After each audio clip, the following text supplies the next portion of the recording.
na yan. Ready ka naman. Ready. Kayo Ready ba? tayo Ready kayo? dyan. Ready din.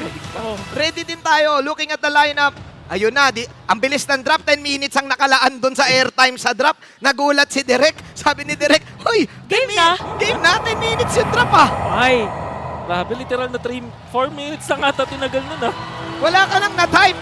Ibig sabihin, parang buong gabi ang iniisip ng dalawang teams natin is kung paano ko kontrahin yung isa. Pinaganda ang mabuti dahil eto na ang unang hakbang para sa pagsubok ni Carorito at Liquid Echo against PU, Mr. Angelo Kyle and Falcons AP Bren. Papakitaan tayo ng dalawang healing type, utility support roam. Parang- Rafaela versus Florin. O parang in-expect natin more on Ayan, setup talaga. Poke lang na, di ba? Ayan o, tingnan Parang mo. pala brawl agad. Kita mo, nagbo-brawl agad sa mid lane, Chantel oh. Ganon ka-importante Oo. na ba zone yung nasa may middle lane? Kita mo pa, yung isa healing, ang dami, may mga poke-poke pa. Mahirap talaga kapag ka nabigyan ka din talaga pag nasa gitna ka kasi yan yung crucial na unang gusto mo mag-level 4. Oo, gusto mo, clear mo agad yan eh. Pag mid lane ka, gusto mo, ikaw ang ultimate clearer. Nasa clear. Samantala dun sa may top lane naman, pagandahan ng lane control between two teams. So nakita natin dito si Sanford na nilalayo or hindi niya pinapa-XP si Flap. Oo. Nakalagalingan ni Flap dito. Siguro, usually nagtatawag na ng mga teammates this time. Ayan, ready Ayan na. pupunta sa top. Nandiyan si Kyle. Ni Retri. Kailangan din kasi. Diyan din Oo. parang usually, di ba, before a turtle, dito nagkakaroon ng teamfight sa may XP lane or kung saan magsuspawn. Oo, one time ay na-interview ko si Sanford at sinabi niya mismo sa akin na nung last time na laban nila against sa AP Brent, that was game number 5, pinarate ko sa kanya, kumusta ang laban mo? Sabi niya, Kuya Manjin, 10 out of 10 kasi kabado 20 talaga ako nun eh. Kasi hindi ko rin alam kung mananalo kami. Parang gano'n ang sinabi niya kung ano-ano na pinagsasabi ko na call. Oo, parang ano na siya dito, parang dumating na sa point na kailangan yung emotions niya ay talagang sabihin na natin maway niya na, fall in line muna. Oo. Dito sa taas. Maging sila, maging siya mismo ay dinadoubt. Ito na nga yata yung kaba na sinasabi natin. Detonas welcome agad merong Astral Echo. Pero makunan mga players, wala nga lang buhay doon. Tinawag na yung Dragon. Ginamit pa yung Flicker kaya first blood. Pero may bawi na din naman. Grabe yung sagutan ng mga teams natin. Meron pa suntok para sa suntok. Pero buhay pa rin si Kyle TC, Ogwen and Few. Jungle sa XP lane ang naging trade doon. Sanji with the last hit. May kakaibang angle na ginawa si Mr. Sanji. Oo, tapos ang kinopen niya na Novaya. No choice din kasi siya. Namatay yung Dragon bago siya mag-level 4. So no ultimates dun sa majority ng ating mga players. So pauna na makapunta sa Turtle. Count TZ, prioritizing na kunin yung kanyang purple. Oo. Ang bibitawan niya muna kasi kailangan nila kunin dito. And may speed up naman kasi. Pasok, Sanford. Merong pag-poke doon sa tatong miyembro Ooh. ng Falcons AP Bren. Pero Liquid Echo pa rin ang makakakuha ng pagong. Sa amount ng mga pagong dance, sa mga turtle takes na napanood natin sa MLBB Esports, malamang isa sa mga pinakamataas dyan na panalo na win rate ay nasa kupunan ng Liquid Echo. Na-master na nila to. Alam ko, ikaw, Mr. Wolf, masasabi mo na napakahirap gawin ng mastery kung maghihiro ka ba o magto-turtle ka. Then again, Liquid Echo, unang turtle na laro. Parang depende din sa sitwasyon talaga eh, no? Oo. Kung may malapit ba na hero or mabilis ba talagang makakasecure ng kill. But yeah, parang ano muna, pabugso-bugso muna dito yung ginagawa ng ating dalawang teams. Parang ang sabi mo kanina, eyeball ay kung may community hub. Dito, Oo. ito yung community hub nila. Gera na kagad. Lilipat sila this time sa may gold lane. Parehas level 5, Super Marco at Benny Cutie. Sobra naman to. Parehas yung galaw, parehas yung pattern. Yung mirror lang yung dalawang teams natin. So this will be a very tight match. Parang halos parehas din yung approach ng dalawang teams. Nakita natin dalawang support doon sa kanilang roamers. Yung XP laners nila pang one-hit combo ng mga marksman or ng mga mages. Yan yung, di ba, tema ng Yuzhong. Tsaka Pakito gusto nilang one-hit One hit combo. delete, yeah. Pero ito yata yung one hit delete Yes. na sinasabi hindi naramdaman Oo. na meron palang kasama si Benny Cutie sa baba. Matindi yung taunt. Sobrang bilis na. Sobra naman yung bilis ni Carorito. Balagbag yung taunt. Tapos hindi na nga tumama yung bubble doon. That is a crucial kill kahit papano para kay Mr. Benny Cutie. Kasi siya pa ang nakakuha ng bonus doon. So may extra gold siya for sure. Pero ang tapang ni ni Carl. Oo, talaga nga nang babalagbag siya early this game dahil lahat ng mga nakakasalubong niya ay binibitawan niya lang ng skills. Kaya medyo nahihirapan ngayon mag-rotate yung side ng Falcons AP Bren. Even Flop TC dito sa top lane. Natin na ang tema para sa dalawang teams ay umaupo dun sa may late game kung sa 3 items na yung kanilang mga heroes. Pero para masasabi ko dito para sa dalawang teams, mauuna ata mag-power spike itong Team Liquid Echo. Yeah. Knowing na meron silang Benny Cutie Roger na may 1 kill na. Pero si Pew makakalasit ng turtle. Yun yung dragon, no? Oo, napanood na natin yun sa mga ibang games nila. Parang talagang saktong-sakto Oh sa my Sargo. Pero hindi papayag dito ang Team Liquid Echo. Meron dito na swelga para kay Caldizi. Tinawag na rin yung dragon. Pero pag-power chip, makukuha nila. At double kill mga para kay Fluff. TC! Call! TC! Para sa triple kill ng dating kapatid na TC! Lumabas ang dragon! Pero si Flap ngayon may iwan, kinakalmot! Kinakalmot muna si Benny Cutie. Pero aalis si Benny. Doon sumisigaw ang Hive, the first team fight na makikita natin ay Naku po. mapupunta sa kanila. Pero Benny, Ay, hindi pa tapos! Hindi pa pala tapos!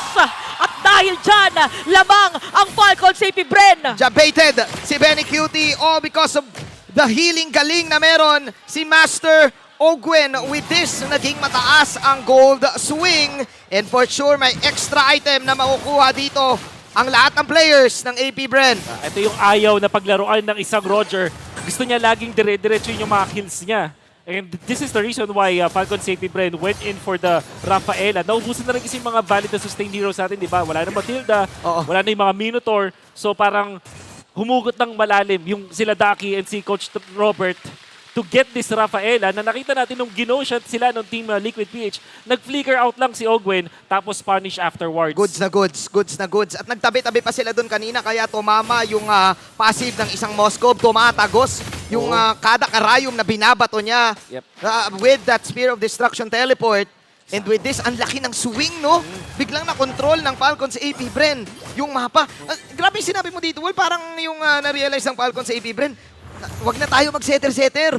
Punta Oo. na tayo dun sa Plus Gaming. Punta na tayo dun sa Healing Gaming. Mahilig din kasi mag-set naman yung Team Liquid Echo. So, gagawin na lang nila is counter na lang natin, initiate natin. So, yung mga heroes nila dito built para sa mga counter initiation. So, dyan yung use of ng pwedeng playstyle mo, ikaw mauna, pero pwede rin naman na ikaw yung ka-counter with your Petrify. Okay. And then yung Moscow variant, nakita natin na malakas yung impact. Kumakapal kasi yung mga hitbox ng mga Hitbox. kalaban. Yes, here we go. Dragon mo!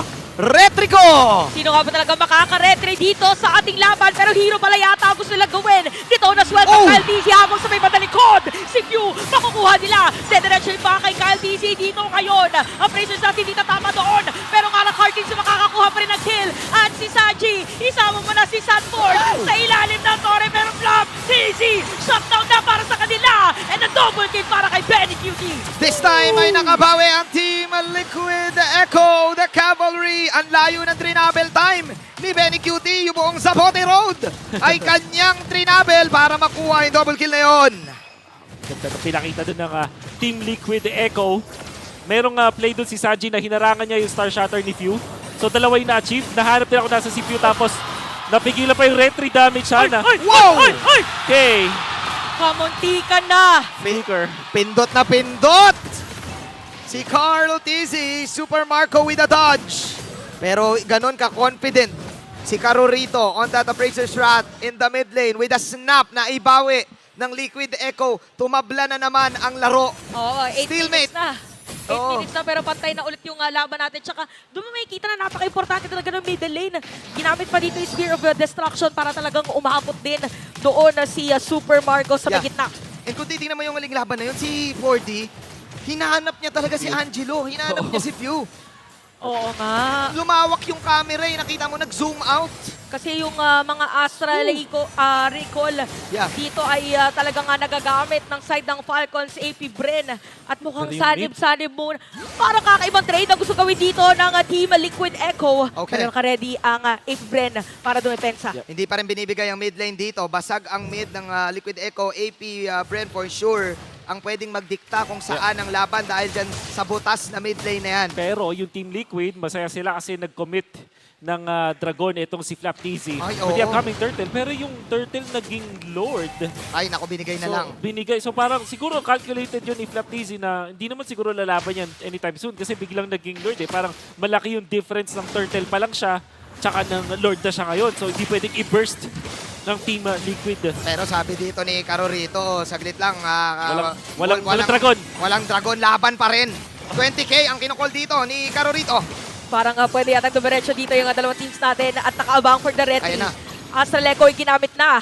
At matagal na magsisimula ang ating teamfight. Talagang pinagdedesisyonan muna nila. Pero retribution para kay Carl TZ. Tama na daw. Pero dito ginamit nito as welcome. Heal. Pero makakatakas pa rin dahil doon sa mga healing nga. Napakatang knock-up para kay Sanford. Kaya mabibili umalis pero may bawi din si Flap TZ. Merong stun para sa kanya. Pero wala siya kasama. Kaya naman mapapatay sa kamay dito ni Sanford.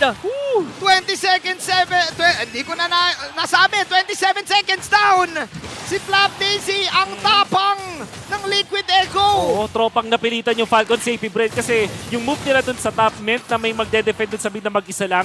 Si Flap yung nag-defend ng mid lane na Torre, ginamit niya yung kanyang ultimate, and then dun sa upcoming na Lord team fight, nakita natin Liquid na pwede nilang i-go yung Lord. Kasi Oo. alam nila walang Dragon. Si Flap TZ napilitan na gamitin yung Petri. Yeah. Na combo lang yung patalon. Imbis na i-delay nila, no? Imbis na i-delay na laban na lang daw to. Dito na welcome! Pero hindi yata nila madedelay dito ang kanilang pagdepensa. Napagandang damage dito. Super Marco may bilita ng dash away. Nandito na yung Dragon. Hinahanap mga player si Carl TZ. Oh! Makaabot pa kanila. At si Sanford isama mo na rin.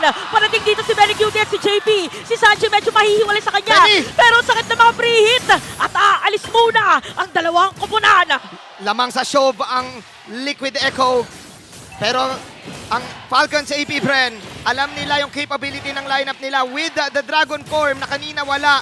This time nilaban nila yon at na-punish ang dalawa sa Liquid Echo. Dalawa ang na-deads. At kinilig na naman ang kayang si Si IC, Oo. ang fiancé ni Mr. Pew dahil sa stats Oo. ng total assists in the game.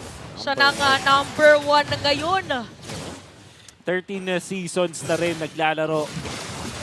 Si idol ng mga kids. Kung tatanungin mo ako ng anatomy of a legend, tignan mo lang si Oo. Mr. Angelo Kyle Arcangel, aka PU.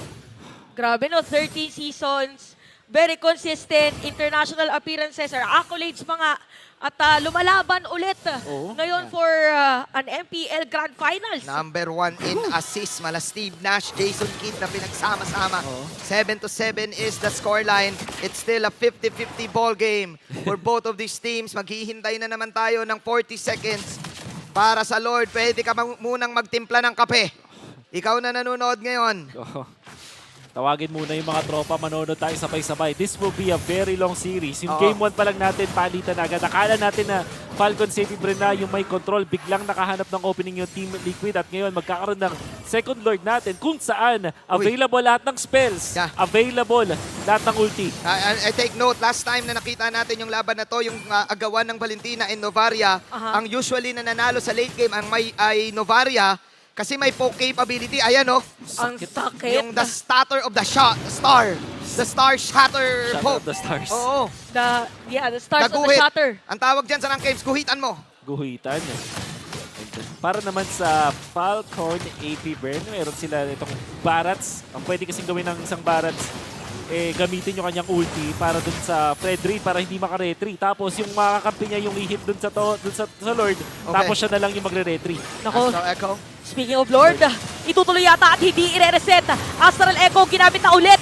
Pero mapupunta pa rin kay Carl TZ dito yung Lord. Look at Super Marco. No, pinagkalmot-kalmot lang. Dito ni Belly Cutie at habulin pa nga dito si Few sa may badalikod. Makakabaliktad at mahanap pa nga dito. 3 players down para sa Falcon Safety Bren and Team Liquid Echo. Meron pang Lord. Namayagpag yung tapang ni Carlito the Great. Apat ang wala sa Falcons AB Bren and Team Liquid. Sumisigaw na naman ang kanilang mga fans ng End the Ball! And the ball na nga yata dahil meron silang minion wave. Maghihiro pa nga bago mag-tower lock dahil gusto nila kuhanin ang